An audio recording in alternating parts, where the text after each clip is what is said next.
Stephen King once wrote that nightmares exist outside of logic, and there's little fun to be had in explanations. They're antithetical to the poetry of fear. In a horror story, the victim keeps asking why, but there can be no explanation, and there shouldn't be one. The unanswered mystery is what stays with us the longest, and it's what we'll remember in the end. My name is Alan Wake. I'm a writer.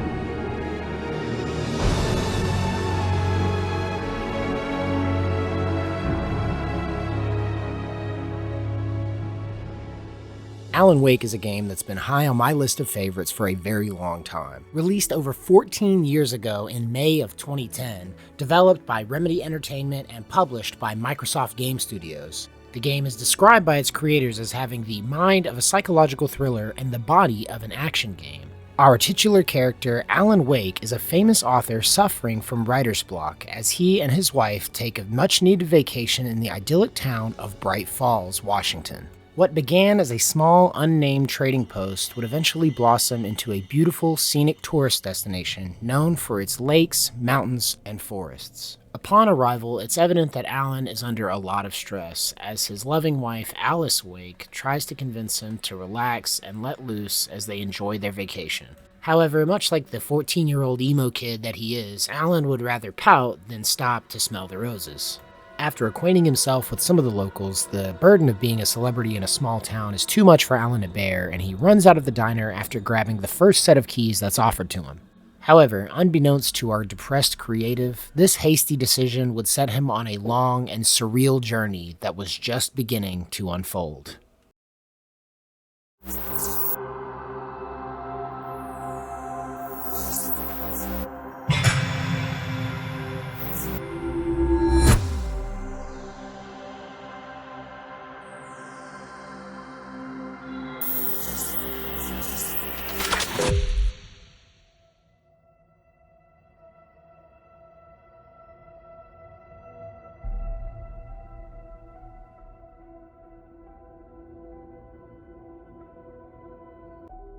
The visual presentation of Alan Wake is heavily cinematic and is geared towards pushing drama and tension onto the player. Considering that the game is a follow-up to the 6-part miniseries Bright Falls, this is most likely a holdover from its more cinematic roots. And though it may not appear like it by modern standards, the overall graphical fidelity of the game is actually incredibly high, especially when compared to other titles that released around the same time.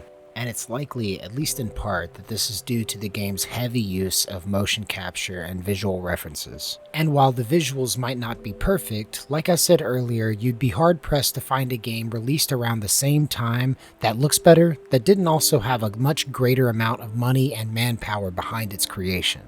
And while I think the game has held up relatively well over the last decade, I still think its strongest elements are in its atmosphere and environmental design. Bright Falls really does contain all of the charm and warmth of an idyllic small town.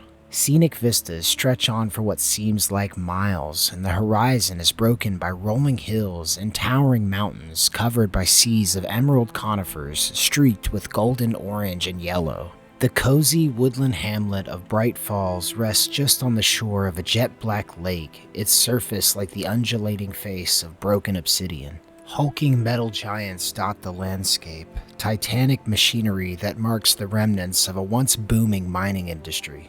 I really can't stress just how much the environmental design aids in the immersion of the experience. Another area in which the aesthetics of Alan Wake truly shine is in the lighting. While there are some gameplay elements tied to the lighting that I'll discuss later, the general rule as far as visuals are concerned is that well-lit areas typically have a yellowish tint, which creates a warm, safe feeling. This is in contrast to the bluish-gray tint of unlit areas, which lowers the temperature considerably and creates a sense of eeriness and tension.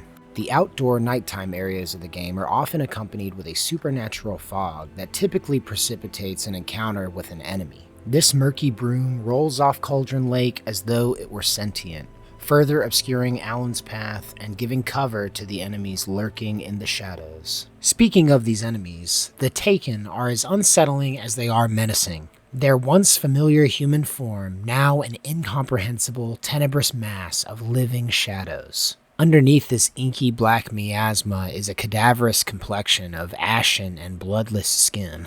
which when shot bursts into a small cloud of crackling cinders before finally exploding with a flash of light. My final critique on the visuals of Alan Wake comes down to the character models. Even though the models are on par with games like Mass Effect 2 and Red Dead Redemption, there's still this uncanny valley quality that's hard to overlook. And even though it's not the worst offender, there's still something waxy and artificial about the overall presentation. For example, sometimes characters will open their mouth just a little too wide when speaking. Sometimes Alan gives people these dopey looks, and other animations can come off as wooden or rigid.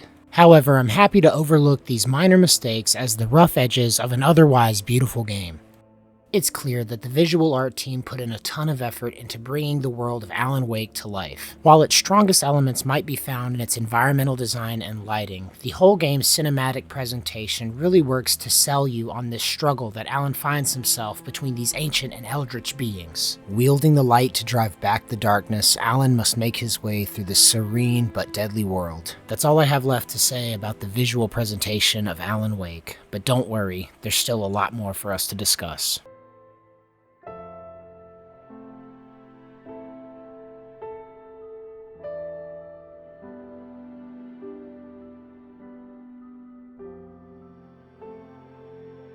Alan Wake was scored by the award-winning Petri Alanko, aka Lowland, who according to his bio is a 3-times BAFTA-nominated Finnish composer, musician, sound designer, and producer. If I had to sum up his incredible orchestral pieces in a single word, I'd probably describe them as otherworldly.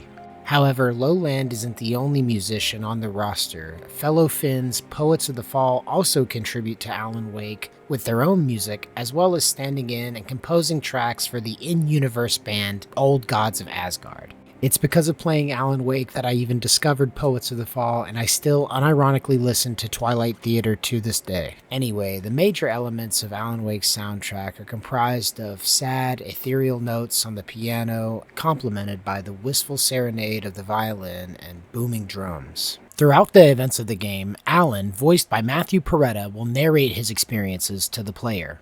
I was in shock from the crash. I could hardly stay on my feet.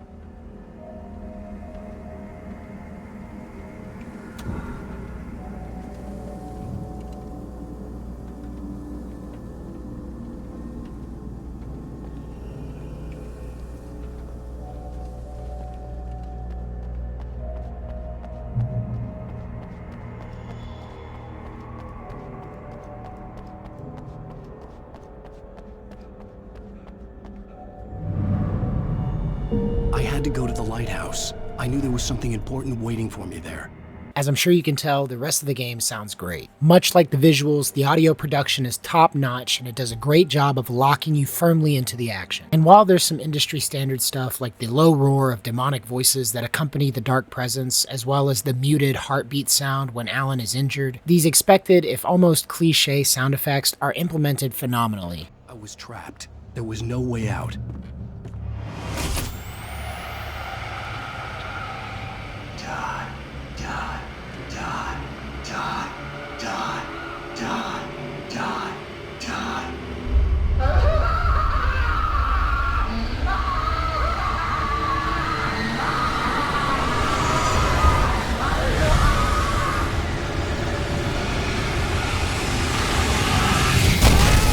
The cabin was a death trap. I had to get out.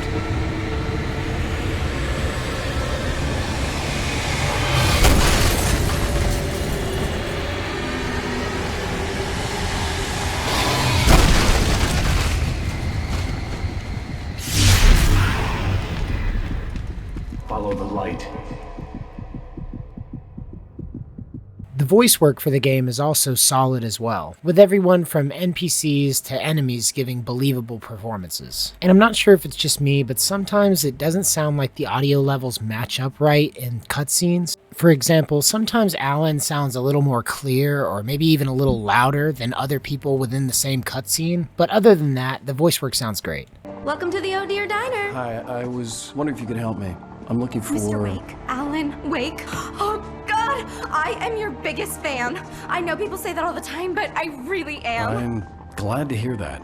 Rose. Rose, I'm looking for Mr. Stuckey. Carl Stuckey? Carl? Of course, Mr. Wake. He must have gone to visit the restroom. He'll be back in a moment. Outside of cutscenes, the audio sounds fine. The only problem that I've noticed is that sometimes ambient voice lines will terminate early if you walk too far away from the character that's speaking. Other than that, the levels sound fine, and it sounds like they're actually standing in the same room. Do me a favor, Sonny. I could really use a tune right now. Coconut, number 6 in the jukebox. I'd do it myself, but both of my legs have gone to sleep. Bad circulation. Yeah. Are you serious? Coconut again? You disgust me.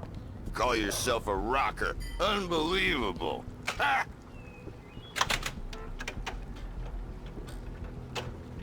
You put the lime in the coconut. Drink them both up. Just because we're brothers, don't think I won't murder you in your sleep.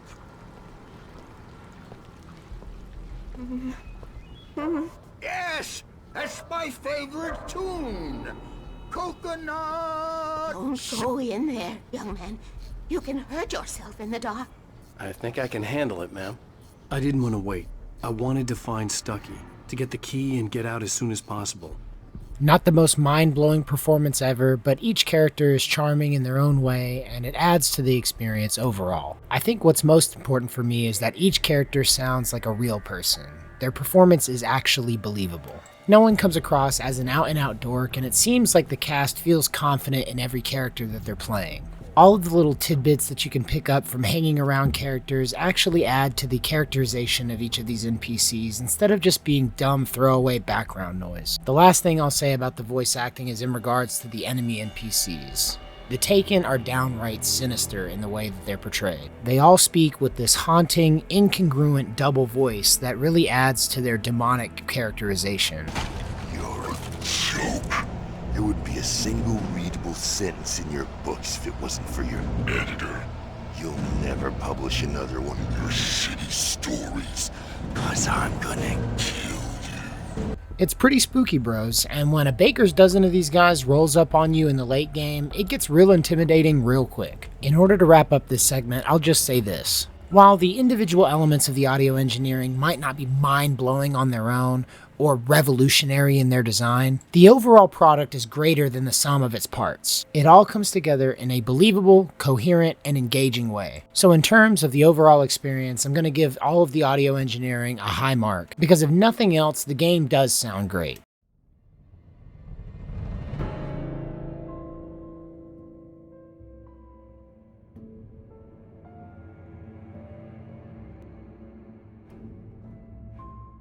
Alright guys, let's get into the meat of this review and talk about the gameplay. Overall, Alan Wake handles like your run-of-the-mill survival horror experience, with the game distinguishing itself through its use of light and darkness. Throughout the game, areas under street lamps and other overhead lights, such as the ones above doorways and electrical boxes, not only serve to direct Alan through the game's levels, but also work as checkpoints, healing him and saving his progress throughout the level. Most of the time when he's in trouble, Alan can retreat safely to a well-lit area.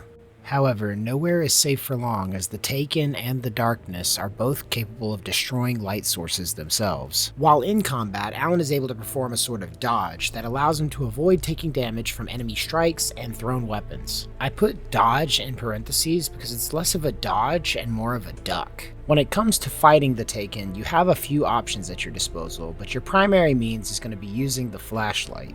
There are a few variants of flashlight found throughout the game, but they all function by holding down the left trigger to focus the beam of light at the Taken in order to dispel their aura of protective shadows. Once you've broken through with the flashlight, the Taken become vulnerable to small arms fire and can be dispatched. When it comes to offensive options, you initially start with a single 6-shot revolver, but you can later find a hunting rifle, 2 types of shotgun, a flare gun, and flashbang grenades. Alan can also create a temporary safe zone by using road flares as torches to keep the Taken back. When it comes to Alan's other physical capabilities, there's really not much to hype him up about. He's not a super soldier after all, he's a depressed celebrity author. He's able to run at an average pace for an average amount of time before he gets tired. He jumps like a drunk sheep and has like an 8-inch vertical leap. To tell you the truth, other than his celebrity status, Alan is so mid, it's actually hard to believe that he's such a crack shot. I'm not gonna lie, the man shoots like an Olympic medalist, and I can't think of a good reason why.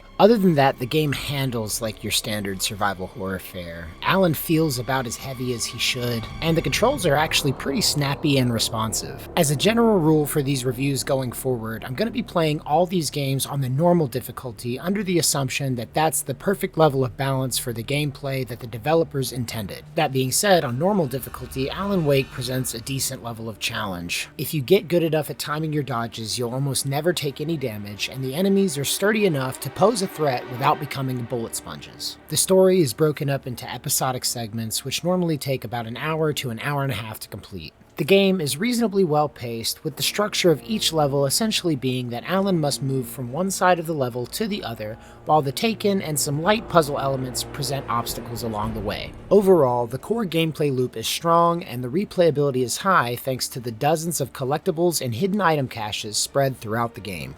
In light of how enjoyable the rest of the game is, I would be remiss to not tell you about its single worst element. Now listen, I'm only getting into this because I trust you guys to be mature about the information that you're about to receive. And for as much as I love the rest of this game, I think it would be some sort of criminal negligence if I got through this review and didn't at least warn you about the driving mechanics.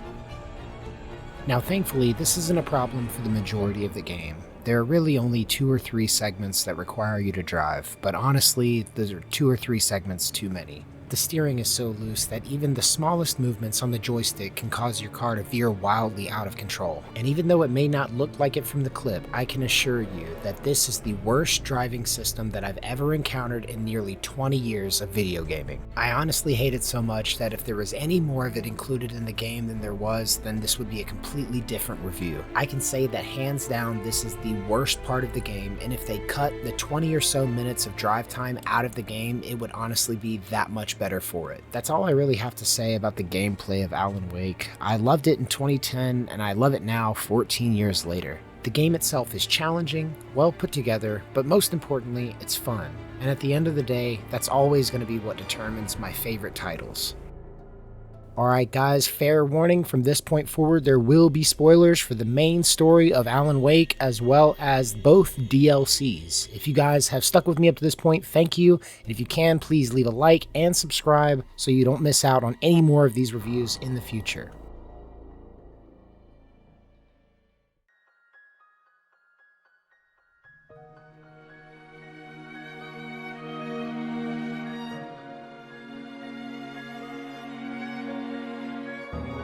So our story begins with a dream, as our hero narrates his frantic attempt to get to a lighthouse. Without any recollection how he got here, or even any reason why he's going to the lighthouse, Alan races to his destination, but in his haste strikes a hitchhiker on the road, killing him instantly. However, as he jumps out to investigate the body, Alan quickly discovers that not everything is as it seems, as the hitchhiker disappears mysteriously before his very eyes. This intro segment does a great job of laying the foundation for the story at large, and also introduces us to the metaphysics of Alan Wake's world. So it doesn't take very long at all before Alan realizes that the events playing out before him are actually from a book that he's been working on, and the hitchhiker who is now pursuing him is actually a character that he created. But something else is off. Rather than simply acting out the events of his story, things are different.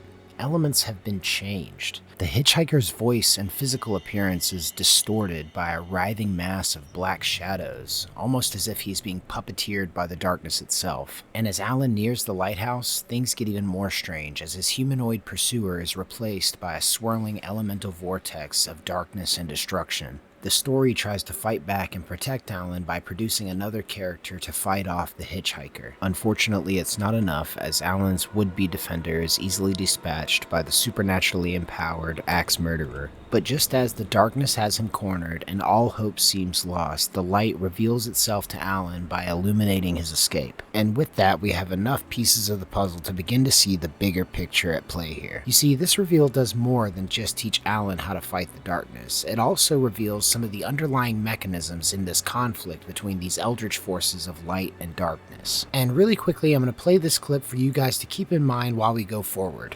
Well done. I have something important to tell you. It goes like this. For he did not know that beyond the lake he called home lies a deeper, darker ocean green, where waves are both wilder and more serene. To its ports I've been. To its ports I've been. Do you understand? No. Follow my light.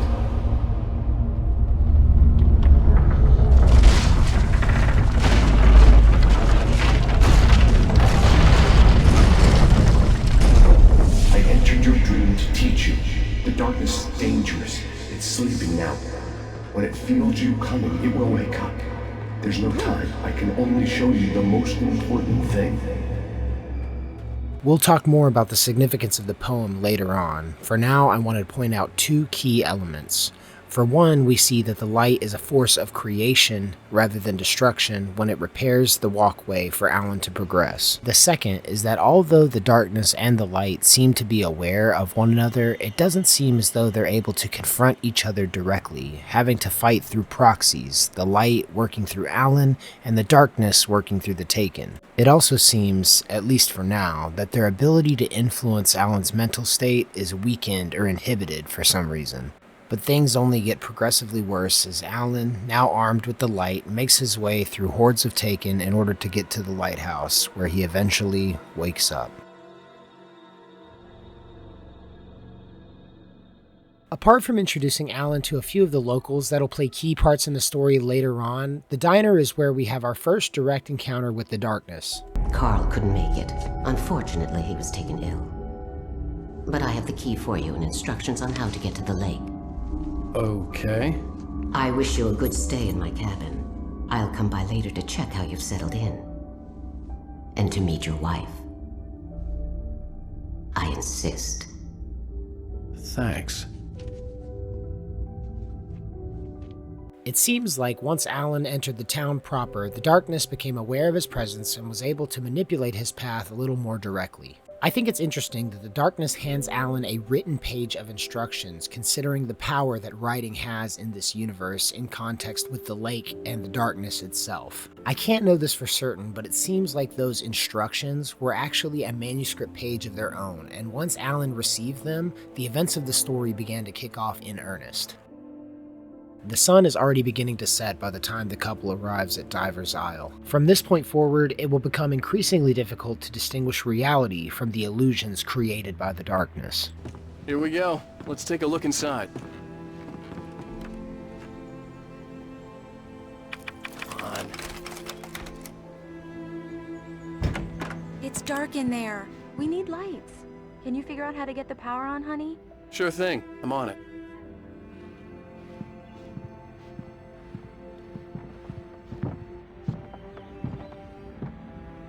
Hello? Anyone here? For a moment, the oppressive feel of the nightmare I had seen on the ferry returned. Damn.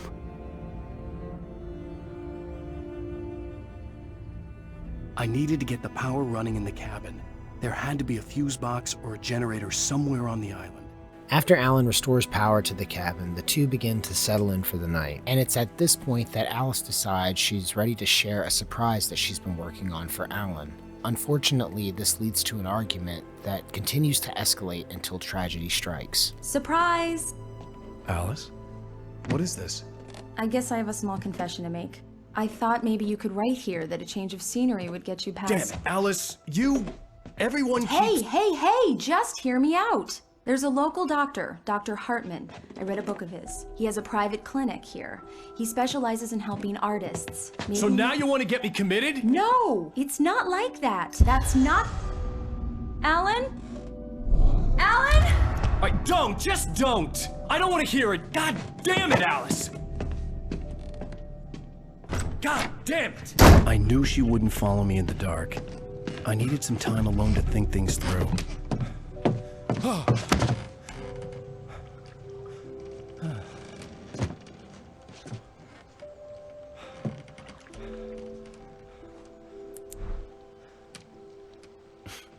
damn it.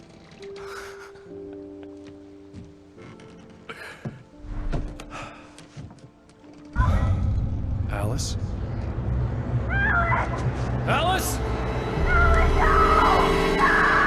Alice! By the time Alan finishes his schizo meltdown, it's a little bit too late as his wife's screams bring his attention back to the cabin. He races as quickly as he can back to her when he's attacked by a murder of crows, seemingly attempting to stop him from reaching Alice in time. Despite running as fast as he possibly can, his avian adversaries are successful at keeping him at bay long enough to keep him from saving her. Alice?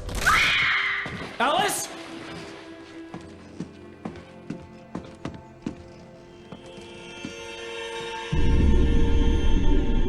Oh no!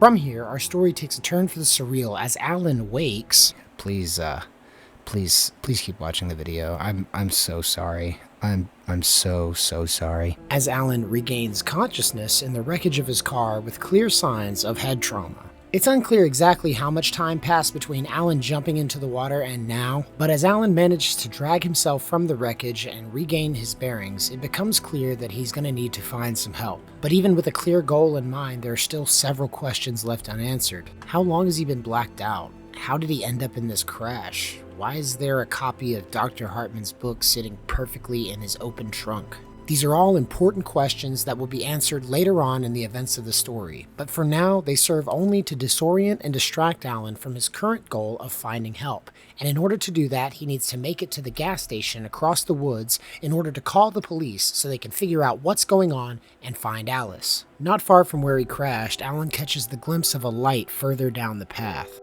He tentatively calls out, but as he approaches, the light gets brighter and brighter. Hello?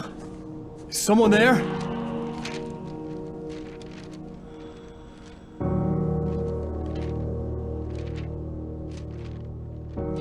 The loose sheets of paper were pages from a manuscript entitled Departure. That was the name I planned to use for the next novel I had never gotten started. I was named the author. I hadn't written it. I couldn't remember writing it. In the scene on the page, the hero was attacked by an axe murderer in the woods at night. Throughout the events of the story, Alan will come across these mysterious manuscript pages. These as-yet-to-be-written documents add context to the current situation that Alan is facing. However, they create more questions than they answer. For one, where did they come from? These particular pages seem to materialize out of thin air. Who wrote them? And if it was Alan, when did he have time to do that? And why are the events on the pages seemingly coming true? However, these events are unfolding faster than Alan can process them, and his first encounter with the Taken is just up ahead. Hey! Hey, you! Phil! There's been an accident! I need help! Listen, Deposit. I need to... Premium cabins for rent in... Oh, hell. Carl Stuckey. Pleased To meet you. Non-refundable reservation deposit required. Fair and square. After fleeing from a possessed Stuckey, Alan is thankfully able to acquire a gun, and with the help of his mystery Mouseketools is able to fight off his demons. From here, it's just a short trip to the gas station through the lumberyard. What sticks out as strange to me is how Alan is able to take all of these events in stride. Let's just recap what Alan has been through so far. He lost his wife. He was in a car accident which gave him a pretty nasty head wound. He's been attacked by an axe-wielding murderer, and a gang of shadow people is literally materializing out of thin air trying to kill him. And even after all that, Alan doesn't seem to be affected by it all too much. In fact, he comes across as rather calm. But as he nears the gas station, things are only about to get more strange. The garage was a mess. It looked like someone had trashed the place, or that there'd been some kind of fight. All right. I'll keep writing. Outside, there's only darkness. Outside the cabin, outside the story, there's only darkness. I can feel her presence in the dark. Just now, I could smell her perfume in the room. I'll reach her. I'll fix it up. I'll bring her back. The story will come true. If I stop, she's lost. I don't believe this. It'd been me on the TV, talking crazy. Was I losing my mind?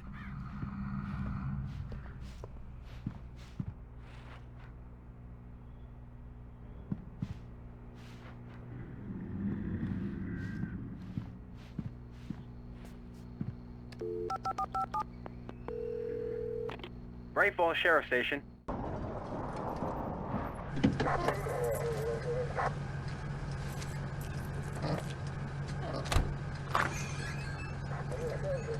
Oh, thank God, Sheriff. Sheriff Sarah Breaker.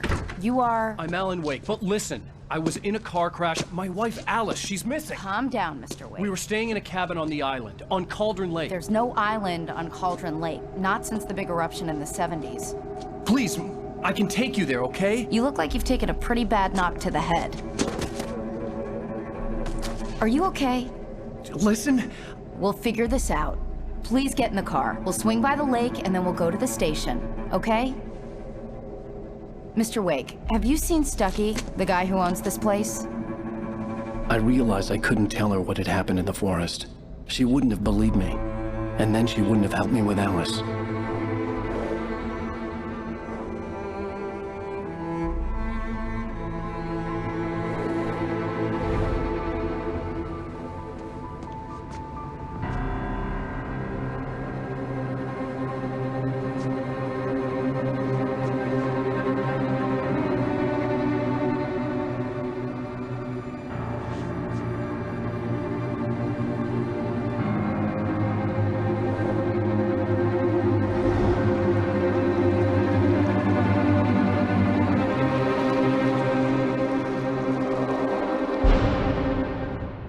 With the revelation that there never was an island on Cauldron Lake, Alan is shocked into silence. This was honestly such a great reveal when I first experienced it back in the day. Episode 1 does a great job of setting up the mystery, but Episode 2 is going to subvert our expectations while it adds more pieces to the puzzle. And it begins, of course, with a flashback.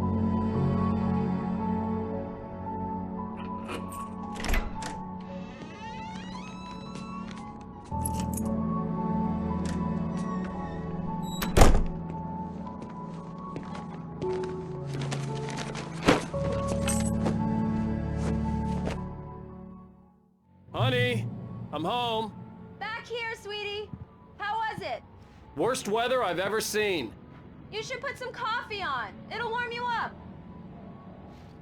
Here, we get a glimpse of Alan's life prior to the events unfolding in Bright Falls. Alan's career as a writer is in full swing, with his new book just being finished. Alice works on the photography and design for his covers, and all is well. In addition to being a nice little peek at the wholesome Chungus life of a celebrity author, this extreme tone shift back towards a sense of normalcy serves as a palate cleanser, giving us a chance to process all the events that have happened up until now. It also shows us just how severe Alice's nyctophobia can be, but most importantly of all, it introduces that most famous of literary devices, the Deus Ex Machina. I know it's stupid, but it's just... especially when I'm not prepared for it, you know? It gets to me. I love you. Tell me a story, writer. Okay. I used to have these nightmares when I was a kid. The dark really spooked me, too. When it got really bad, my mom gave me this old light switch. She called it the clicker. The clicker, huh? Yeah. If I ever got scared of the dark, I could just flip the switch and a magic light would scare the monsters away. Oh, sure. Here it is. Alan. Maybe it'll help you too. Yeah, nice story, writer boy. You made that up right now, didn't you? No. Seriously. I love you, even if you are a liar. Thanks for this.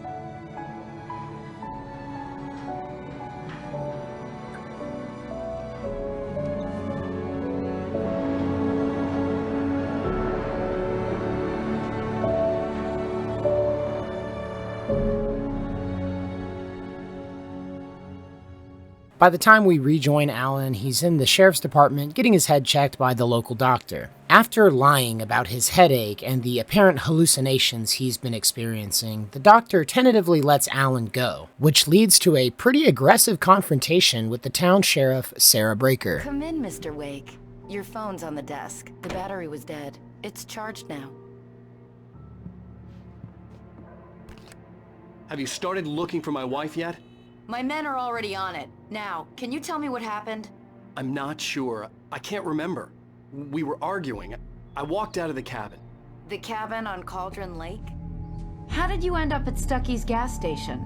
I wanted to tell her what had happened last night, but I couldn't. She'd lock me up. Excuse me, I need to take this. Hello? Alan, please help me. Alice? Stop talking to the law. You'll do exactly what I say if you ever want to see your wife again. While on the phone, the mysterious figure on the other end directs Alan outside where he discovers Alice's ID hidden in an old beat-up junker. Now certain that he's got Alan's full attention, the kidnapper calls him back and sets up a midnight rendezvous at Lover's Peak. And with that, Alan heads back inside for his next significant confrontation. Are you feeling any better, Mr. Wake? I'd like to leave. Am I free to go? Well, we still need to talk about... Am I under arrest? No, of course not. But I need to know where you'll be staying so I can get in touch with you. I'd avoid the motel. The Majestic is known for its roaches. The cabins at Elderwood are pretty nice, though. That sounds perfect. I'm Dr. Emil Hartman. I'd like to invite you to stay at Cauldron Lake Lodge. Did you talk to my wife? I had the pleasure of discussing your situation with her on several occasions. Did you set something up with her? I invited her here. My clinic is a place where... Oh! Hey! Oh my! Take it easy. Hey, nobody move! Get your hands off of my client! Who are you? I'm Barry Wheeler, his agent. If you have business with Mr. Wake, you talk to me. You yokels won't know what hit you once I sick my lawyers on your asses. No harm done, Sarah. I'm all right. I don't want to press charges. Mr. Wake, my offer still stands. Get me out of here.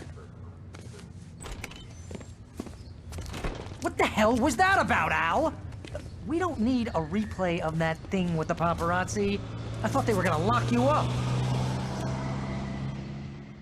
And now, with all of the pieces in play, we're going to speed things up a little bit because we have quite a bit left to cover for this story. Both Chapter 2 and Chapter 3 are decent enough, but they don't do much to develop the story. They set up a sort of dog chases cat chases mouse scenario, a sort of Tom and Jerry type situation, where Alan pursues the kidnapper and the feds pursue Alan, but more on that in a moment. For now, it's enough to know that Barry represents a much-needed ally for Alan, someone who might not believe everything he's saying, but is at least willing to support him. And it's from their conversation in the ranger station that we learn just how much Alan's mental state has been affected by these events, with Barry pointing out that Alan's usual cynical skepticism has been replaced with an almost paranoid desperation. And after Alan bristles at the implication, Barry calms him down by saying he's just worried and agrees to help him regardless. From here, Alan picks up his cabin key from Ranger Rocky and the two make their exit. Later that evening, Alan heads out, trekking through the woods and surviving multiple ambushes from the Taken as he fights his way up the mountain, eventually making it to the gondola that will carry him to Lover's Peak. However, the darkness takes advantage of his precarious situation and attacks his slow-moving transit with a murder of crows. Shit.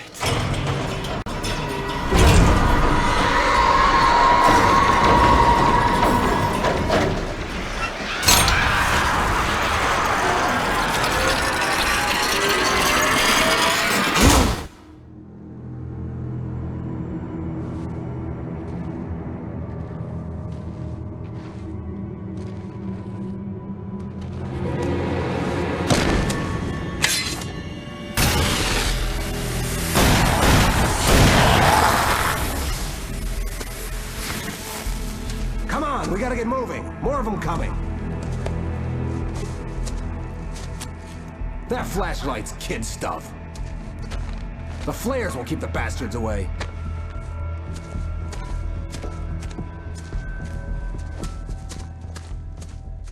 It doesn't take long for Alan to piece together that his rescuer is actually the kidnapper. But since he lost his gun in the gondola crash, Alan has to play nice for now. This actually leads to a pretty cool gameplay moment where Alan has to expose the Taken with his flashlight while the kidnapper sprays hot lead. I actually really like this segment and I wish there was more, but it's probably good that it didn't overstay its welcome. However, the team up comes to an end once they reach Lover's Peak. Let's cut the act now. Where's my wife? I knew you were gonna say that. I read it all before. You're a hell of a writer. Congratulations. You're gonna bring about something glorious and terrible once we get you some proper editorial control. What the hell are you talking about? Where's Alice? I want the entire manuscript, or she's gonna suffer bad. You touch her mouth.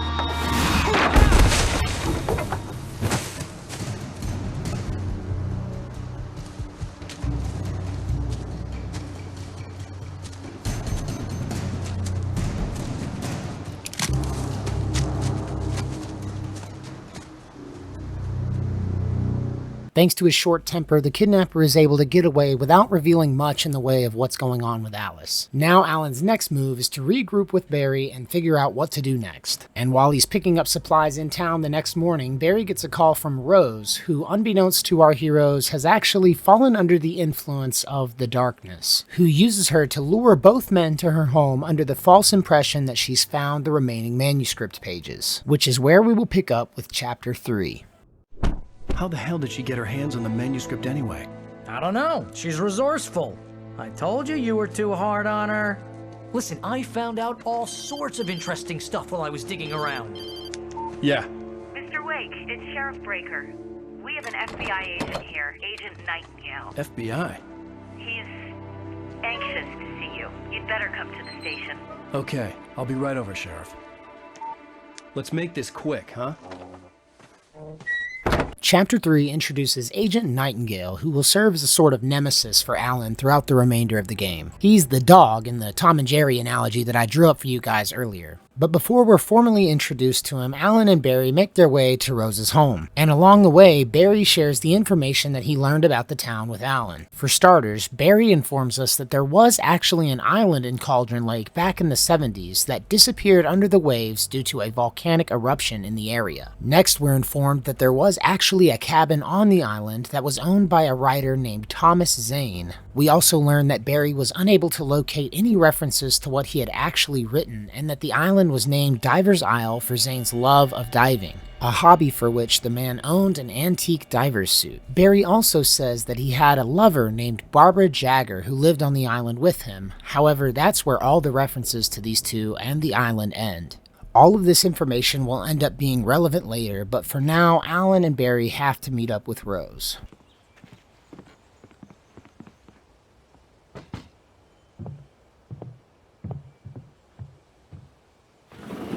Welcome to... Oh dear, Mr. Wake. I'm so glad you're here. Rose, you have my manuscript? Oh. Oh yes. Yes. Please, come in. Hey, this is really good. Rose, Yes, my manuscript. I really need it. I understand. I know what you need. A muse to inspire you. Oh, for Barry? She doesn't have anything. Yeah, hey, Al? Al, what's... Oh... Barry! What? What?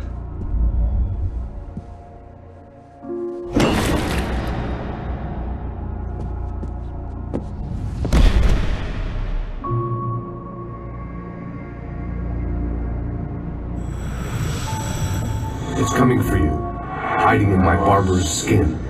I'm too weak to stop it. You must turn the lights on.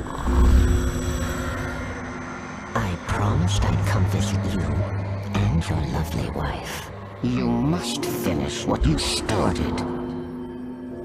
I insist.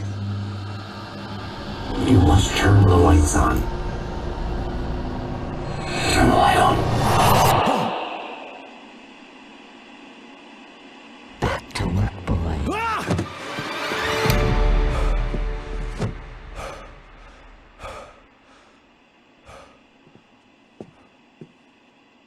By the time Alan wakes up from his roofie nap, night has fallen and he decides that he's gotta hightail it out of there with Barry. However, on the way to get his car, he is stopped by the trailer park manager who has called the police. And it's here that we finally get a chance to meet Agent Nightingale.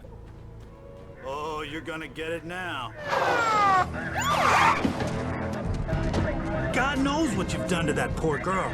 This is Agent Nightingale, FBI! Get him up, Hemingway! You're under arrest! You move a muscle, I'll unload right in your goddamn face!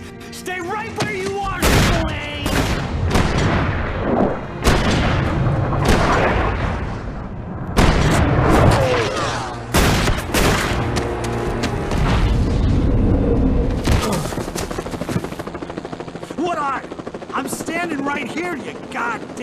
maniac!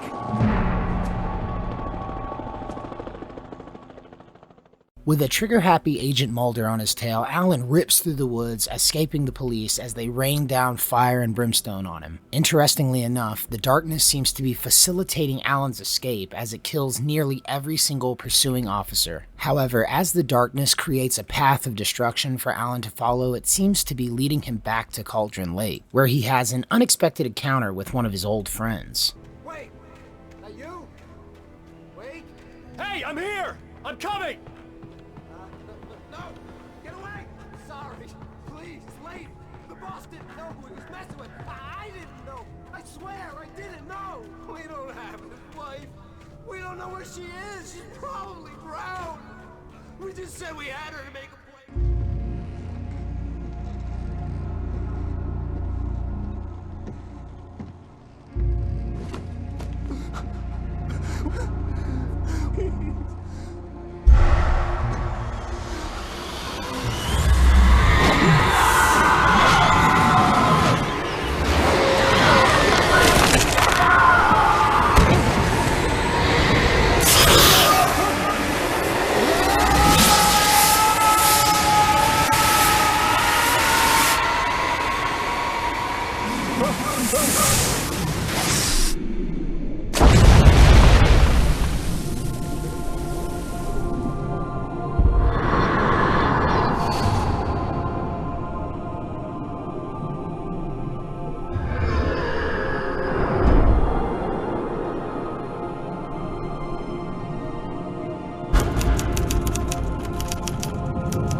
As Alan slowly regains consciousness, he is greeted by the face of his missing wife, Alice. However, as he rubs the sleep from his eyes, her face quickly morphs into that of Dr. Hartman, who quickly informs Alan that he had to administer a sedative due to him suffering from a psychotic episode. Confused and still under sedation, Alan falls back to sleep, where he'll awaken later at Cauldron Lake Lodge, where the good doctor will attempt to explain his condition further. We go this way, Alan. I wasn't ready for another shot, so I went along with it. He had to be lying. But under the influence of the drug he had given me, I had to fight not to believe his words. It's all in your head. You've been making it up. Apart from the tragic accident with your wife, no one has been killed. Your delusions are just a manifestation of your subconscious mind trying to protect you from the too painful truth. Unless we fight the fantasy, it will return. I know the instinct is to resist me, but think about it. Doesn't this make far more sense than the insane supernatural conspiracy you have concocted in your mind? You're a skeptic by nature, Alan. We both know this. Everything can be explained logically.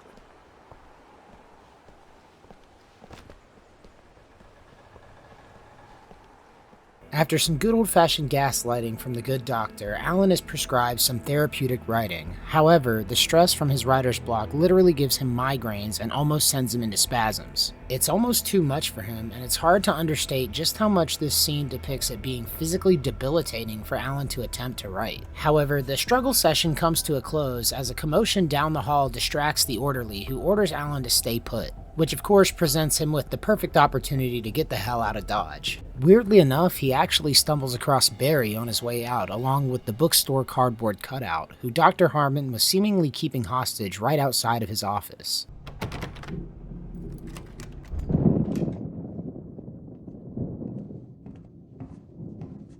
These were all the pages I had on me, and more.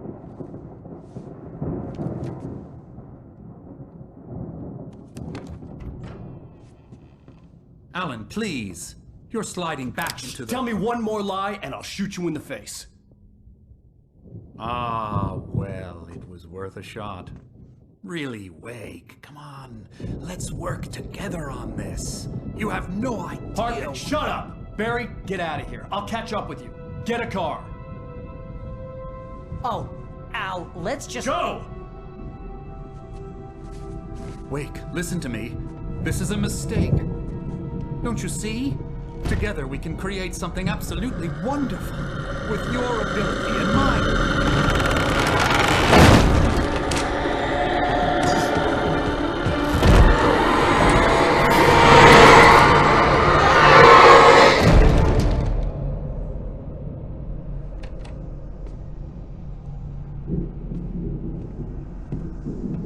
So after Alan straight up murders Dr. Hartman, the crew manages to escape in a vehicle, mowing down tons of Taken in their beefed up 4x4. From here, our heroes A, B, and Cece are headed to the Anderson farm, as it was Tor and Odin who created the distraction for Alan to escape, and not only that, informed him that their farm held a secret that would help him understand what was going on. The farm segment in and of itself is pretty cool, even though it takes a little while to get going because Alan and Barry get separated, but they eventually regroup at this totally sick homemade stage. And I'm not playing, this thing is awesome. A relic from Tor and Odin's days traveling with the old gods of Asgard, the stage is totally kitted out with lights, pyrotechnics, and even a giant fire-breathing dragon. And if you couldn't tell where this is going, the next segment is a full-on concert with waves of Taken assaulting the stage, with Barry running lights and fireworks while Alan plays the frontman. Al! We have to fight them off! I can set off more of the fireworks from here and help you out!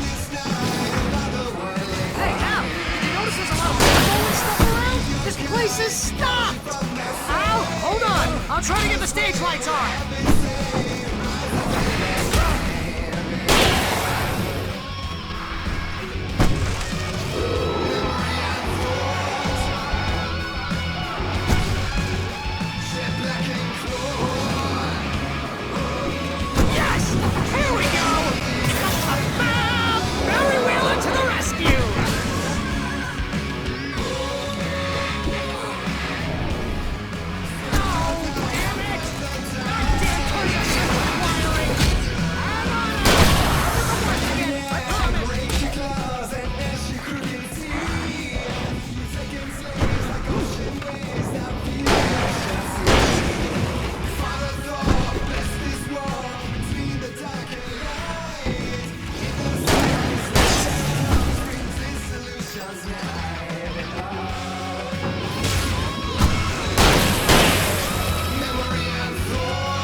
Keep doing this to me!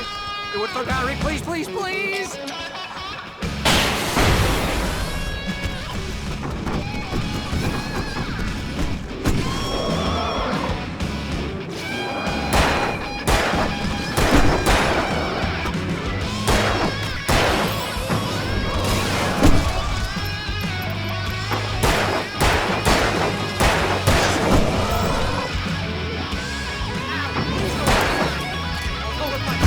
This is pretty much how I always wanted to go out!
Sorry guys, I know that segment went on a little too long, but it was just too good for me not to play in its entirety. It's honestly one of my favorite parts of the game and definitely a huge set piece moment. To tell you the absolute truth guys, there are only a handful of combat segments in the game that match up to this one. It's not that the others are bad by any stretch, it's just that there's not many that have the same level of hype, and the DLC does a much better job overall with its combat, but we will cover them in their own segment. For now, back to the story. Once Alan and Barry are actually able to enter the farmhouse, they're greeted with the haunting sound of a song stuck on repeat. The line, "Find the lady of the light, gone mad with the night," loops endlessly, drawing the two further into the house. And it's actually Barry that puts it together first, that the lyric is possibly referring to Cynthia Weaver, the crazy woman who goes around town checking all the light bulbs.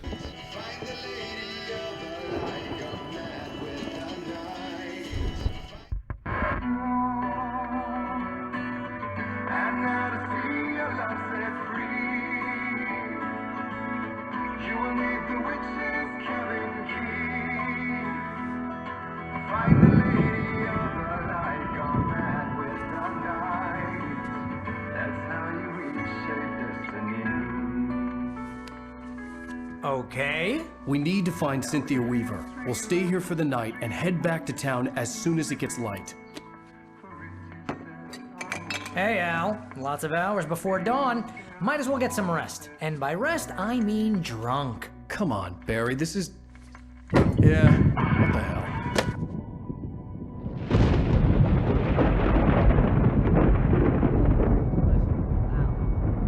I'm sorry about this. No, seriously, because I know we don't get along, but we're gonna find her, right? Even though you're a crazy bastard, I'm gonna stick by you, no matter what, ever, Al. Sure, like a brother. I'm a writer, goddammit. Correct. If I just wanted to, I could write 10 books a year. And they'd be the best books that year. No, you couldn't. That's right, I couldn't. But I could, because I'm a writer. What? What do they put in this stuff?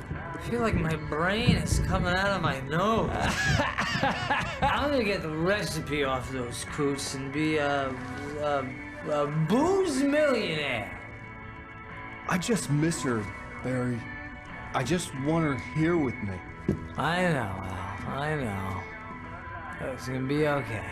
We're gonna make it okay.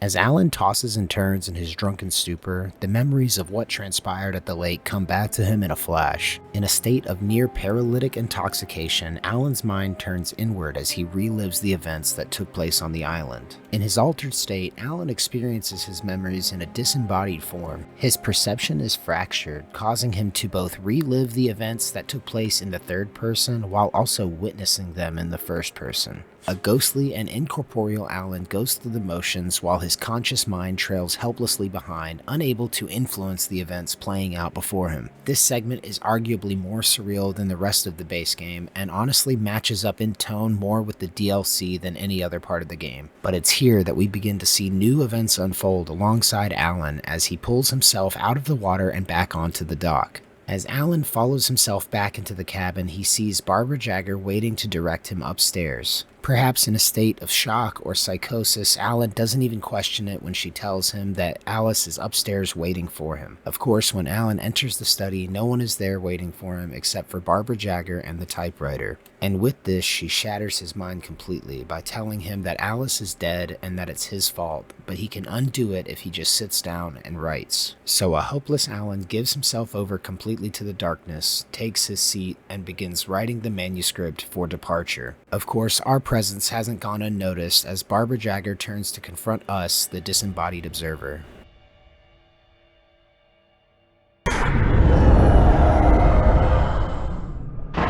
No, I wrote it.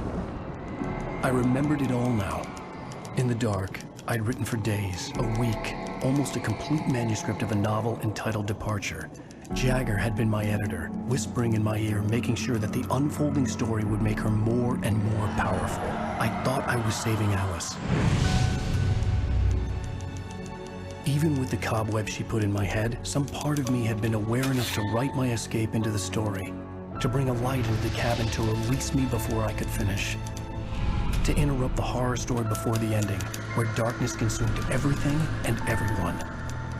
Zane was weak and far away, but I had written him into the story, and his light had been enough to set me free. It isn't here now. I'm here because it was written. I brought the light to set you free. You must hurry. We'll know I'm here. It will be back soon. It stole the skin of my Barbara a long time ago. She looks so old.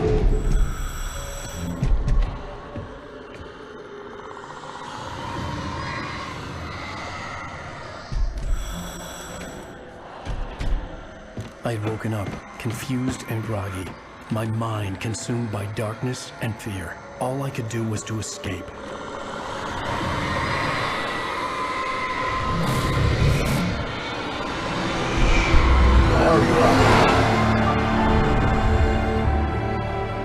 The week spent in the cabin had taken its toll. I was barely conscious, and fading fast. It had to have cost Zane terribly, thrown him even deeper into whatever dark place he now haunted. But he had managed to weaken the dark presence, kept me safe that night.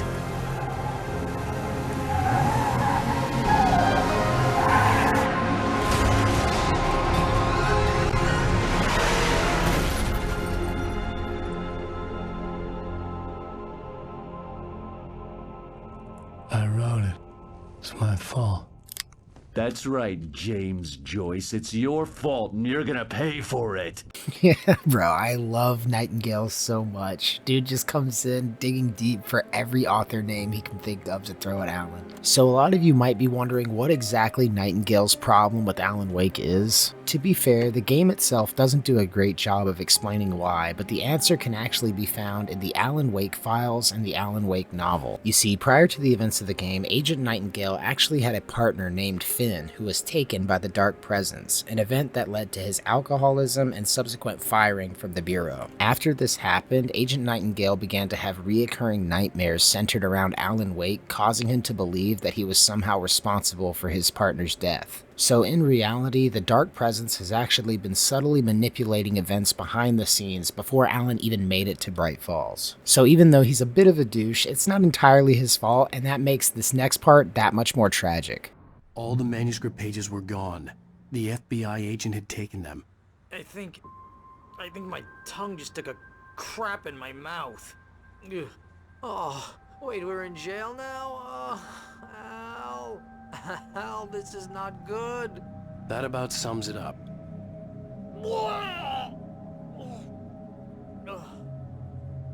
Oh, I am never drinking again. I need to talk to Weaver. She's the one in the song. The Lady of the Light.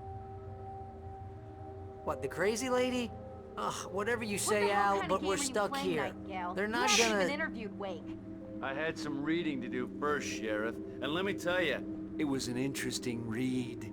Well, I've got you now, Raymond Chandler. It's all here. All the evidence, including conspiracy to murder a federal agent. There's no way you're walking out of here.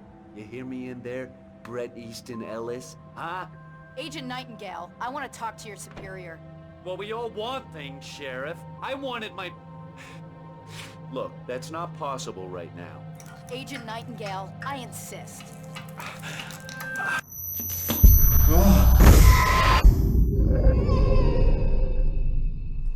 Wake, what's wrong? Lady, are you stupid? It's a trick. It's an obvious trick. Okay, I've had enough of this crap. Wake, I'm gonna trust you with this. You're joking. Agent Nightingale, your opinion would matter more if you were sober and if I actually believed you were here on official business.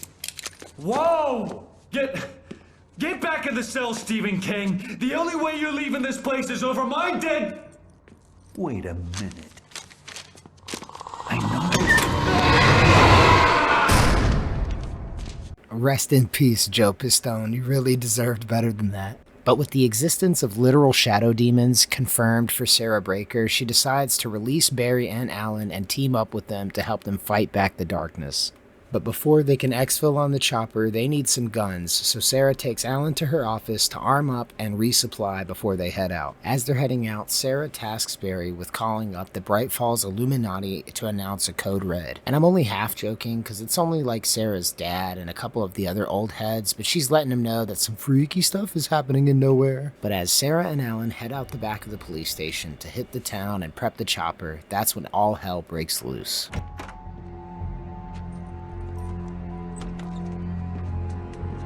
Barry? Why isn't he inside? Oh God! Oh God!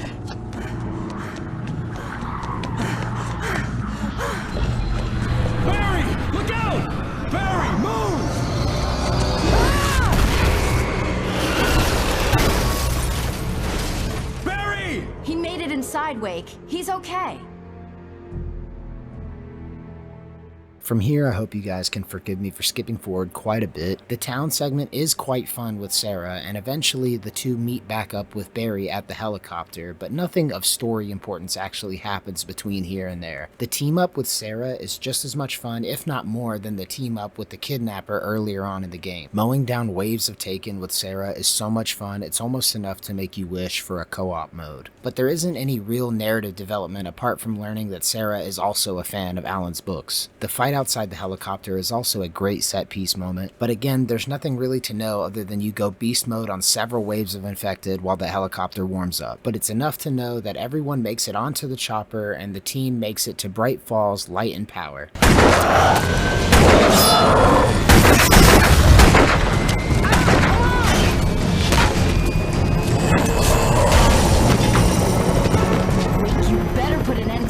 Just get me a Weaver, Sheriff. You're taking a big chance on a local crazy lady, Al. I hope you're right about her, or we can kiss this town goodbye.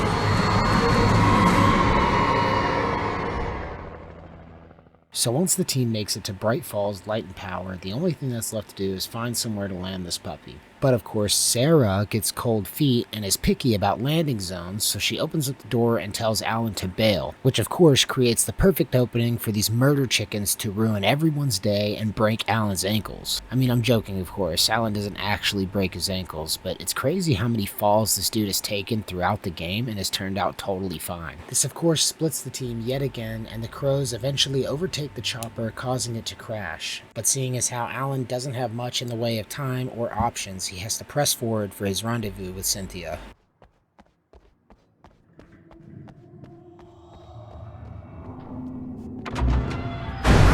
Hold it right there! Miss Weaver! Cynthia! I'm a friend! Prove it!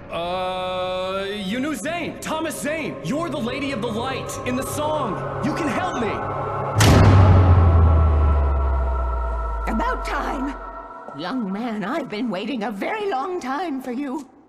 After some light puzzle work and securing the facility, Cynthia begins to lead Alan through the tunnel towards the well-lit room. It's at this point that Alan decides to stop and call Barry to see if he's okay. Something that's somehow more impressive than the fact that Alan still has service in this giant metal tube is that Barry and Sarah are okay, and he managed to hold onto his phone through the plane crash. Dude is honestly a top-tier agent because he's still answering phone calls even in the middle of a firefight. Of course, Alan isn't just going to leave his friends to fend for themselves, so he climbs out of the tube and makes his way to where they're at. And again, I know I've said a lot about it up to this point, but these team-up sections are amazing. Of course, with Barry being lit up like a Christmas tree and Sarah being a grizzled small-town sheriff, this is probably the most overpowered team-up in the game, and it's amazing. But like I said back in Chapter 2, it's probably a good thing that these team-ups are so short-lived because it removes all tension from the combat. But man, it sure is fun. But anyway, the closer you guys get to the well-lit room, the more that the darkness starts to throw at you, both literally and figuratively. Everything and the kitchen sink is not an exaggeration here, but our boy Alan is not one to be undone by a jumped up poltergeist, so of course he makes it to the elevator with no problem. And once they finally reach the well-lit room, the team is in for a pretty big reveal. Take it, and I won't need to worry about the room anymore, because 6 and 33 and 118 need changing soon, and I don't want to climb up the ladder to change them because it's very late and I'm tired. And if you take it, I won't have to do that anymore. The page was autobiographical, a memory from my childhood. But I didn't write this. It was a page written by Thomas Zane. None of them were supposed to exist anymore. Alan, 7 years old, would fight sleep to the bitter end. When he did sleep, he soon woke up, screaming, the nightmares fresh in his mind. One evening, his mother, sitting by his bed, offered him an old light switch. She called it the clicker, and flicking the switch would turn on a magical light that would drive the beast away. To imbue the talisman with all possible power, she added that it had been given to her by Alan's father. Alan never knew him, and anything of his took on mythical proportions in his mind. With the clicker firmly in his hand, Alan finally slept like a baby. Now, almost 30 years later, Alan thought of this as he stood on the rim of Cauldron Lake, the clicker in his hand. He took a deep breath and jumped. My mind swirled. I'd given the clicker to Alice, yet it was here. Zane had written it into existence, in a story I had written. I can get to her now. I can finish this.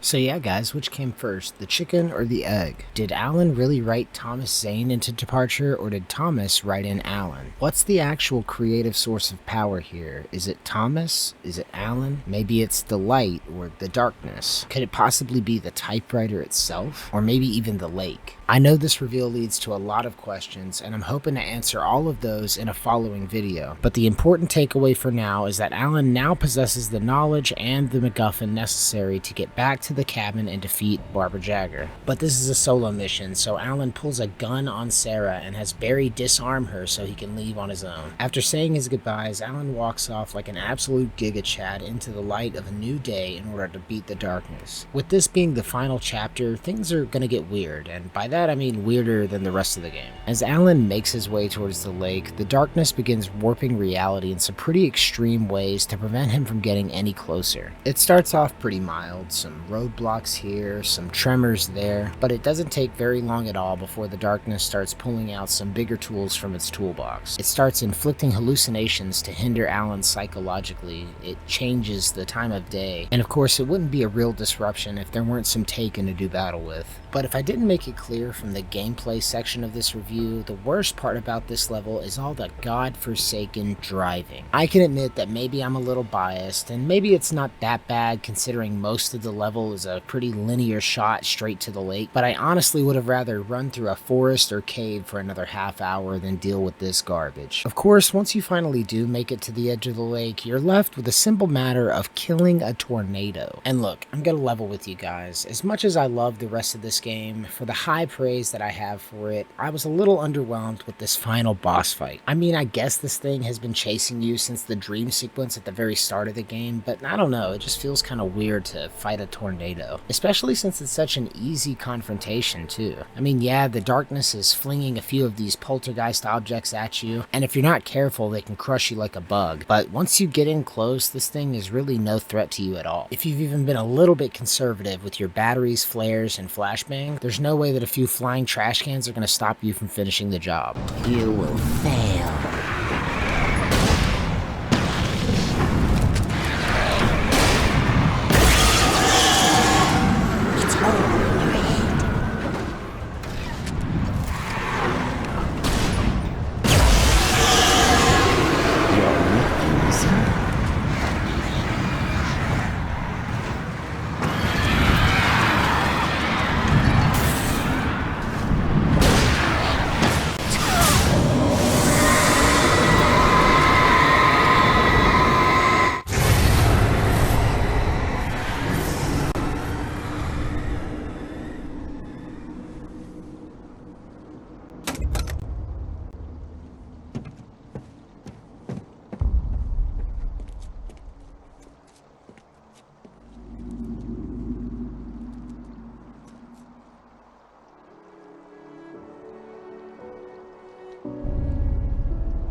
At this point, the game pretty much just goes into overtime. There's a little bit left to experience in terms of narrative development, so I'm going to let the rest of this play for you guys. Alan wakes up in the bed next to Alice as if nothing has happened, but after the Hartman jump scare in Chapter 4, Alan is not going to be catfished again. And after fake Alice here tries to put on the charm, Alan jumps up out of the bed like it's No Nut November. He will not be gaslit into sexy time with the Demon of Babylon. Giga Chad Allen is locked in and is not going to let anyone stop him from achieving his goals. Shh, baby. The power's out. There's no light. Come back to bed and I'll make you forget all about your fear in the dark. My fear? It's your fear. Why aren't you afraid? You're not Alice. Turn the lights on now. Where's the clicker? What did you do with it? Alan, you're scaring me now. Come back to bed. Have you taken your pills? Do you want me to call Dr. Hartman? I read your manuscript. It's brilliant. Departure is your best work yet. You're a genius. I'm so proud of you. Come back to bed. We'll talk more about it in the morning. Come back to bed, Alan. Come back to bed, Tom.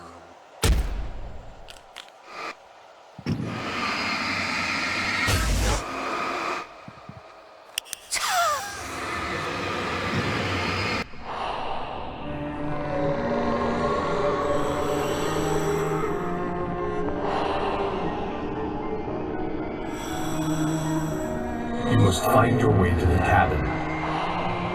It stands in your way. It won't let you pass. It has no heart. It's filled with darkness. You must fill its heart with light.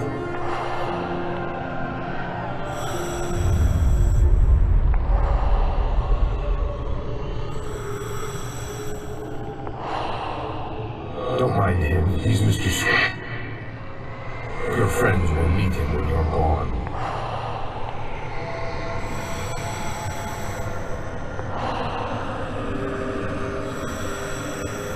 Use the clicker.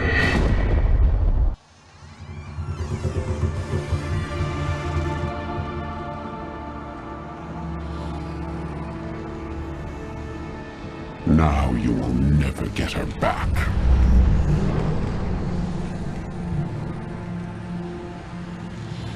I am much older than you. Older than your first work of art. I will find a new face to wear. Someone else to dream me free.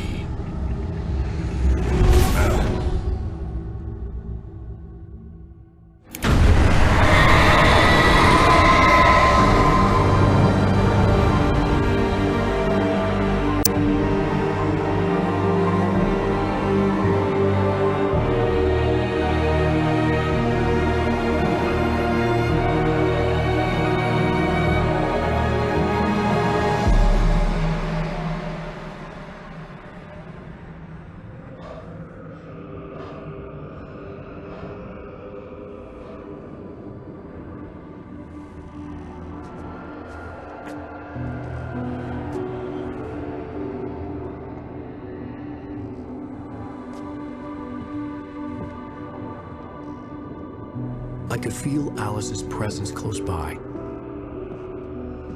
I understood what I had to do now. I knew how to write the ending to Departure. There's light and there's darkness. Cause and effect. There's guilt and there's atonement. But the scales always need to balance. Everything has a price. That's where Zane had gone wrong. There's a long journey through the night back into the light. Alice? Alice?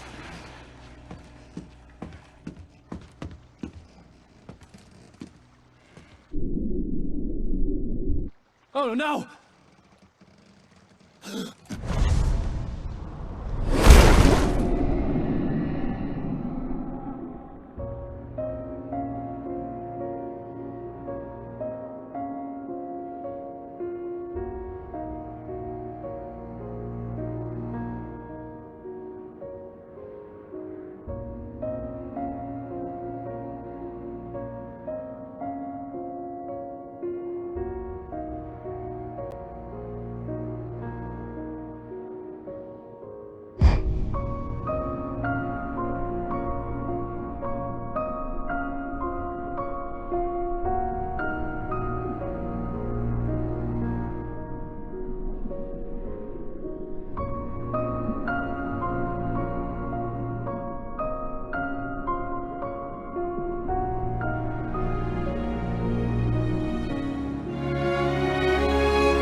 It's not a lake. It's an ocean. Alan, wake up.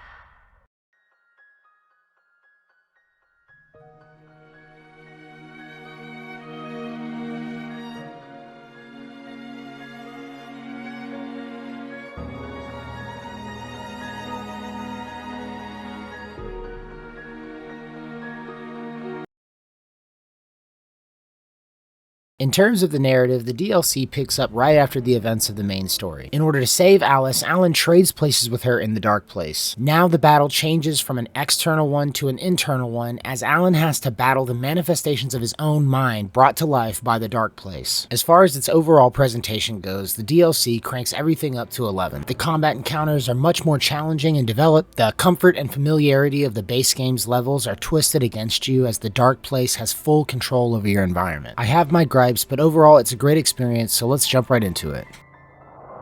After the completion of any difficult undertaking, there are mixed emotions. Accomplishment and relief. Sadness, depression. For a while, everything was about the work. Like an illness that consumed you, changed you. You locked yourself away from the world to do it, and now you need to recover. Learn to live without it. Find a way to crack open the door and let the light back in. I knew this place.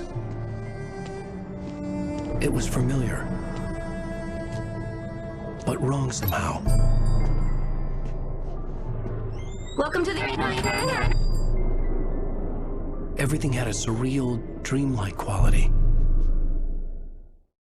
The opening sequence of the DLC overlaps nicely with the beginning of the main game. From a narrative standpoint, I think that the darkness is trying to lull Alan into a false sense of security by presenting him with familiar imagery. While this issue is much more pronounced amongst the Taken themselves, the darkness doesn't seem to be able to fully mimic human speech and behavior. Even its own projections, with their translucent appearance and missing words, are slightly off. Combine all this with his natural skepticism, and Alan just isn't buying it. Even with his mind and memory altered by the influence of the dark presence, Alan is clinging to his rational faculties. As far as the aesthetics go, I think it was an amazing choice to put everything in this greenish-yellow fog. It lends to the creation of an alien atmosphere that makes everything feel both sickly and unsettling. Just like with the base game story, I'm going to be skipping through the DLCs a little quickly and just stopping at key narrative moments. While we do pick up on a few tidbits of information about the metaphysics of the game's world, the DLC's focus is primarily on what's going on in Alan's head more than anything. Much like it does with the combat and visual presentation, the game triples down on the psychological elements of the story.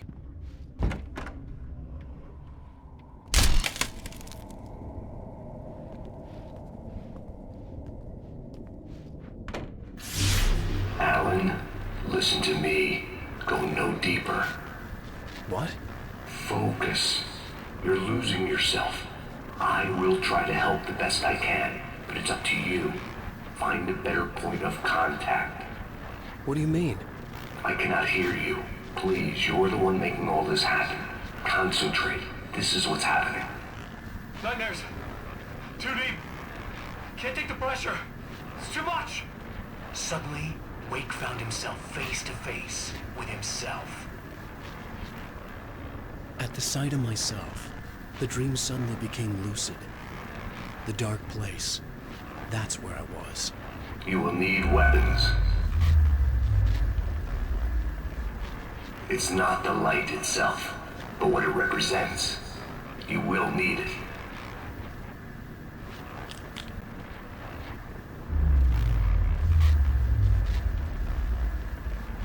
This is not a gun. It is a tool in a logical process of elimination. Be careful. I will try to find a better point of contact. I didn't understand Zane's message, and knowing where I was didn't fix anything.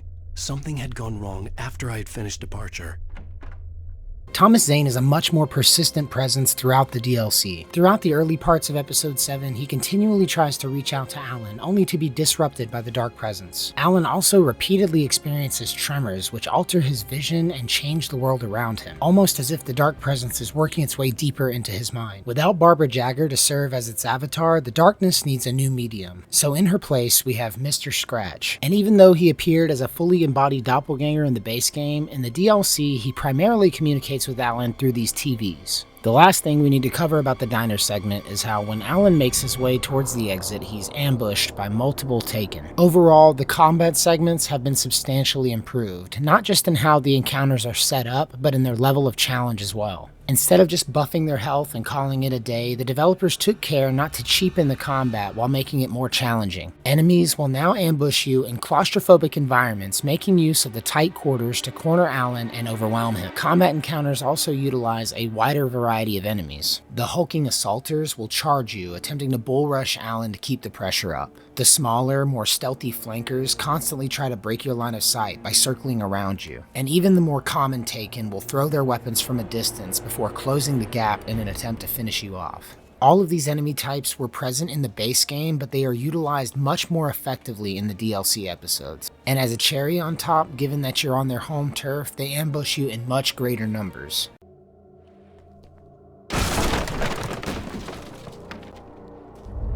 Zane! Wait for me!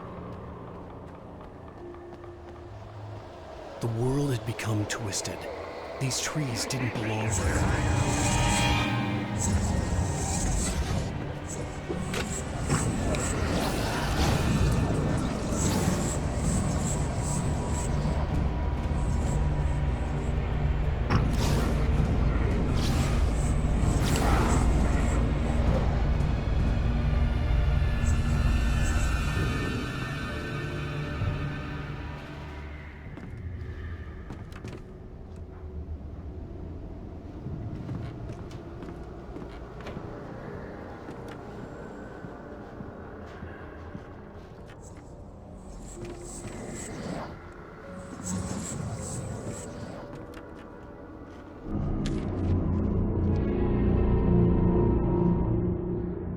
I knew it was my writing, but the words were jumbled, dreamlike fragments. Reloading frantically.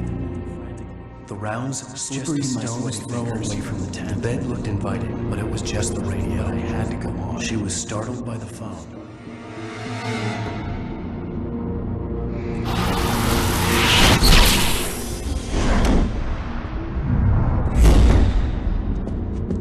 The GPS system was working. I hadn't expected that.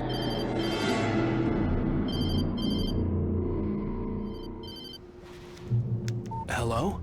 I'm trying to reach you. Can you hear me? Can you hear me now? Yes. Listen, I can help you, but you're drifting deeper. I can't reach you. You must come to me. I can't maintain the connection. Use the words. Follow the signal. It made no sense for the GPS system to work. I doubted any satellite was in range here. These were alien skies, but it was guiding me towards something. Towards Zane? From here, that's really it. You fight Taken, solve puzzles, and continue to follow the signal in an attempt to contact Zane. However, without realizing it, you haven't actually been following Zane or his light. The signal has actually been hijacked by Mr. Scratch, who has been using it to lure Alan deeper into the dark place, deeper into his own mind, deeper into madness. But as the saying goes, sometimes the only way out is to push through. And thanks to his skill and determination, Alan's journey culminates in a confrontation with his evil half. Alan, you made it. This area of the dark place is calmer, at least for the time being. We can talk here, but we don't have much time. Zane, how do I get out of here? That's what you face. That's you, even as we speak. Darkness. Darkness coming! Swept him away. Lost. He knew. He knew! He couldn't hold on. He knew there was no way out. Oh! No! I'm right here, What's Zane! going wrong? That's not me, it's just... Wrong. I don't know, an echo, a hallucination, the dark presence. No, the dark presence is not responsible for this. You are making this happen. You're trapped in your own nightmares. You are fighting yourself. Wait.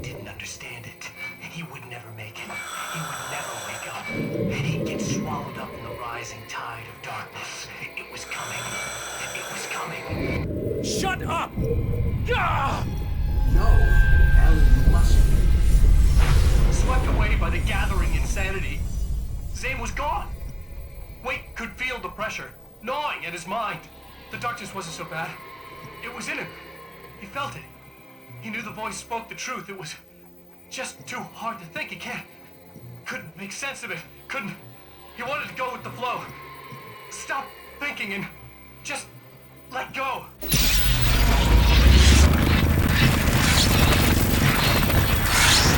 The boss fight here with the TVs suffers from the same issues that the tornado did. It's just a bit underwhelming to go through all of this episode only to fight another poltergeist. And while it is a marginally better fight with the tornado, given that it's a little bit longer and has a few more stages, it really isn't saying much. In all honesty, I probably would have enjoyed fighting a taken version of Alan, even though that might have been a little on the nose. I honestly don't think I would have minded it even if he was a little bit overpowered. You could have given him a mix of all of the different powers that the rest of the Taken have, maybe even tossed in 1 or 2 waves of common Taken to give him a chance to regenerate his shroud. There's just a lot of wasted potential here, and like I said, it really does just feel like a slightly better version of the tornado fight. Of course, this might all be to Mr. Scratch's plan, considering when you actually destroy the TV, it doesn't feel like you're the one who won.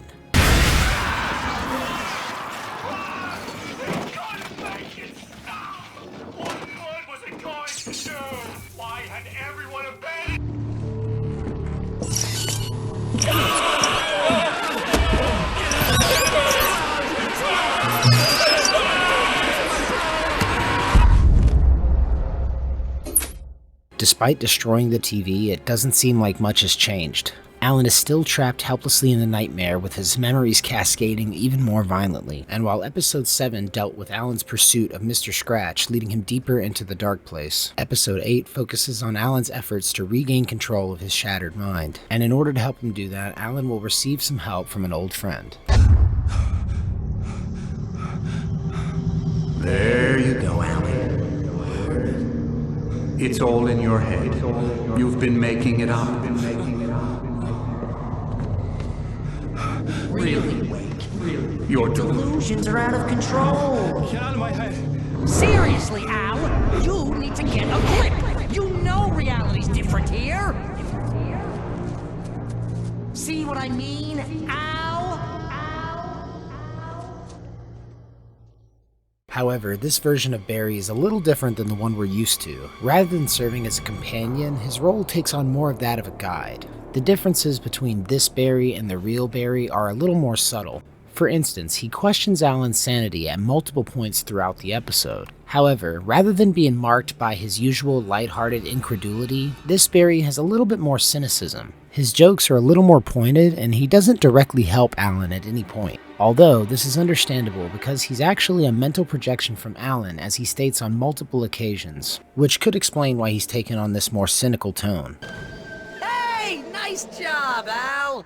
So, you really are nuts, huh? Let's face it, we always knew this was coming.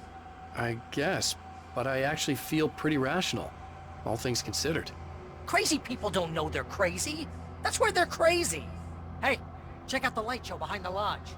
That's Zane's light. Yeah, you're done sinking now. That means he's just about caught up with you. You better go talk to him. But before you can actually reach Zane, you have to do a distorted version of the Old Gods of Asgard concert, and it's here that Mr. Scratch reasserts himself through his telltale TVs, proving that he was defeated but not destroyed. Anyway, this combat sequence is good. It's pretty much on par for the rest of the DLC, but honestly it's not as fun as the original concert segment, and that's probably due to the distorted noise in the background. It's disjointed and jarring, and it sets more of a desperate tone than a triumphant one. Like I said, it's definitely not a bad fight, it just doesn't match up to that original set piece moment. Either way, once you defeat all the waves of Taken, it's time to have another conversation with Thomas Zane. Yeah. So, I guess I need to talk to Zane out there now that he's actually here. I'm just gonna, let you non-imaginary people talk in peace. Zane. You have done well, Alan. Now I can accompany you. You are trapped in your own dream. You must wake yourself up, but first, you have to reach yourself. The cabin. Yes, my cabin. It will not be easy. Your previous work can help you. I still have some pages of your manuscript left. Words like that have power here.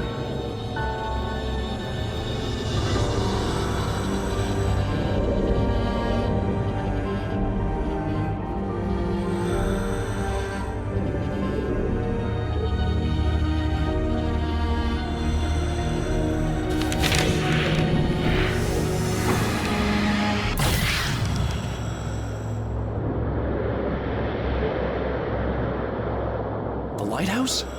It's very appropriate. I can help you reach it. But after that, you will be on your own.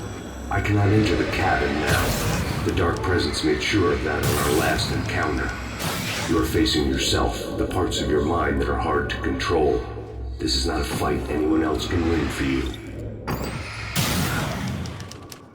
After he offers his help and elucidates on the mental struggle that Alan is facing, it's time for a little old-fashioned platforming, which, to tell you the truth, feels a little bit out of place, but it is an interesting change of pace. Alan is not really built for platforming, and it's a little strange that they included this segment. I suppose I should also talk about these floating words that Alan keeps illuminating with his flashlight. They actually play a pretty big role throughout both the episodes of the DLCs, however, they're used extensively throughout episode 8. Most of the time, they're pretty helpful, dropping things like batteries, ammo, or flares whenever you blow them up, but you've got to be selective about which words you light up because some of them can actually spawn enemies or poltergeists. However, most of the time they are unique words that are meant to progress the narrative and allow Alan to move forward. And as Alan makes his way towards the lighthouse, Thomas Zane appears periodically to offer him words of encouragement as well as explain more about his situation. The part of you that is in control is in the cabin, dreaming and insane. I don't think I like that. You represent the part of Alan Wake that is capable of rational thought and planning, which is why I'm talking to you. If that part can regain control, then you have a chance of making it. But a part of you wants to give in. There's comfort in the oblivion of dreams. You represent the part that isn't ready to quit and die. Wait! Are you telling me I'm not real? You're as real as anything else in this place. So there are two of me? Yes. And the one you called Mr. Scratch, he's me as well? No. This warning from Thomas Zane doesn't come a moment too soon because after this encounter, Alan stumbles across a conversation between Mr. Scratch and Dr. Hartman. I'm going to skip over some of the details here because I want to cover Alan's mental state and psychology in its own follow-up video. For now, it's enough to know that Mr. Scratch is using this hypothetical conversation to capitalize on Alan's self-doubt. He's trying to get Alan to second-guess himself in an attempt to prevent him from repairing his mind, but he overplays his hand when he brings up Alice, a move that not only gives Alan more confidence but encourages him to keep moving forward. And as a result, we actually get this really wholesome moment right after this conversation. A lot of the stuff I've seen here is personal and ugly as hell. I'll admit it hurts, but it's not fooling me. I know it's fake. Good. You are aware. The part of you bent on self-destruction is not. But you must be careful. Just because you know the lies for what they are, that doesn't make the danger any less real. I'll make it. I don't have any choice. Here. I cannot come any further, but this will help you on your way. Thanks, I guess.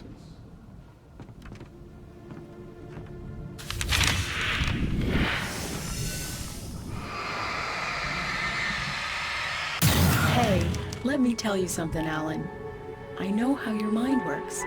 You screw up, then you start analyzing it, and before you know it, you start writing all these horror stories in your head. Don't you? Come on, I don't do that. Yes, you do. I know how it goes. You're a complete failure.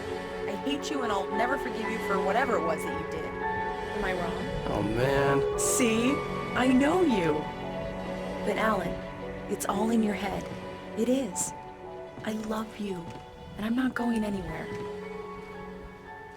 With these words of encouragement fresh on his mind, Alan is able to fight his way up to the lighthouse, which is a pretty cool segment. The beams of light emanating from the lighthouse are essentially hyper beams capable of taking out entire waves of Taken at once. There's really not much more to be said about it, it's just another killer set piece moment in the home stretch of the episode. 10 out of 10, another creative use of the lighting mechanics in game. That being said, Alan finally makes it to the foot of the lighthouse, leaving only one more stop before the end of this episode.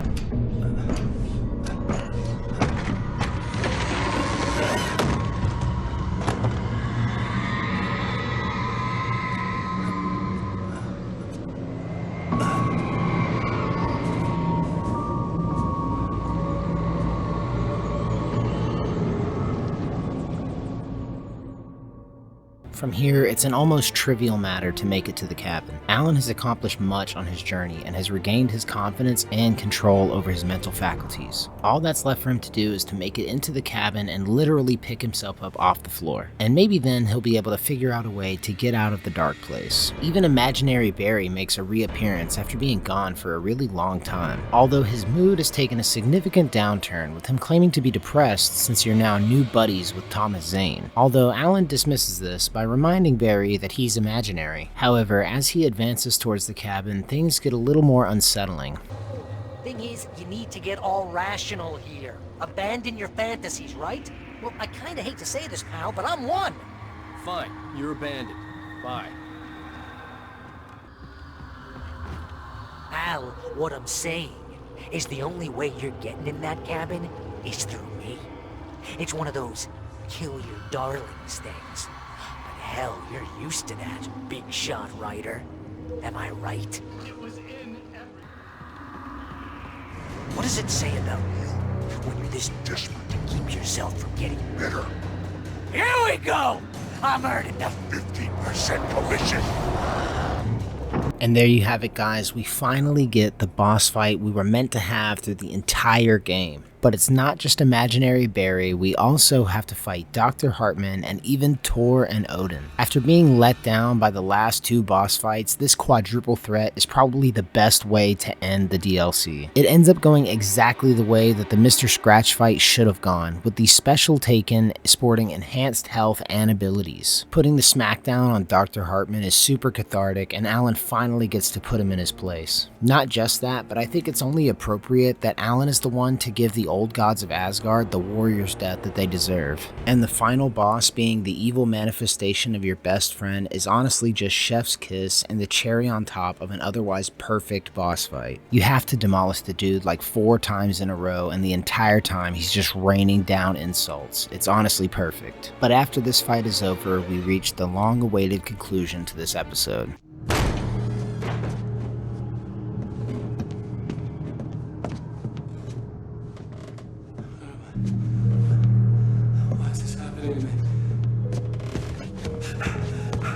It's too dark.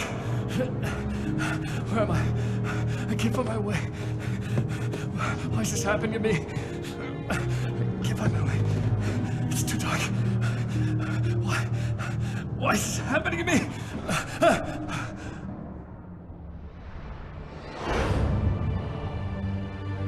Just like that, my mind was clear. Zane had been right. I could think clearly again. But I couldn't survive in this place the way he had, and I might not make it back a second time. Leaving this place would be hard. Maybe impossible.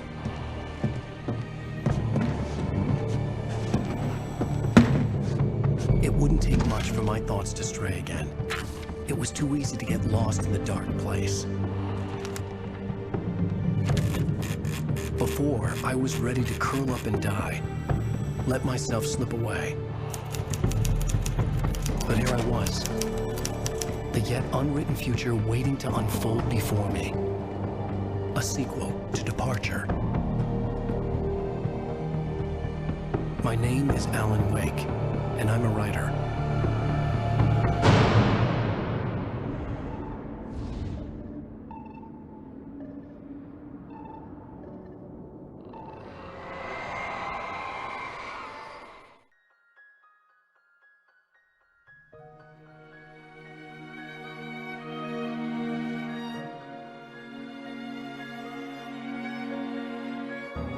Alan Wake was a truly phenomenal experience from start to finish. I loved playing it as a kid back on the Xbox 360, and I love playing it as an adult later in life. The psychological horror elements are the perfect backdrop for exploring themes like self-doubt, creativity, and mental health, as well as how all of these affect our personal relationships. It's honestly an easy recommendation to make regardless of the types of games that you're into. I genuinely think there's something in this game for everyone, and the more mature themes are addressed soberly and seriously without being too heavy. There are of course some rough edges, with the design being a little dated, However, the overall quality of the game makes it easy to overlook these problems. I've completed multiple playthroughs of this game and there are still things that are left to discover. And for the hardcore fans out there, this game is just one part of the Remedy extended universe, opening up a world of possibilities for those willing to explore them. And it's honestly easy to give high praise to a game that is clearly cared for by its developers. There are so many other titles out there that leave me wanting more, and not in a bad way. So if you're looking for a video game that you can sink dozens of hours into, that has compelling characters as well as an equally compelling narrative that offers thrills and horror all packaged up with tight gameplay, I can highly recommend Alan Wake. But that is going to wrap up this review, guys. Thank you to everyone who has watched this far, and please let me know what you think in the comments section below. This was my first attempt at a long form review and it was a massive undertaking for the channel. I've probably sunk just as many hours into this review as I have into the game itself, but hopefully it has encouraged at least one or two of you guys to pick this game up for yourself and experience what I have. With that being said, thank you guys for watching, and until next time, love you guys, safe travels.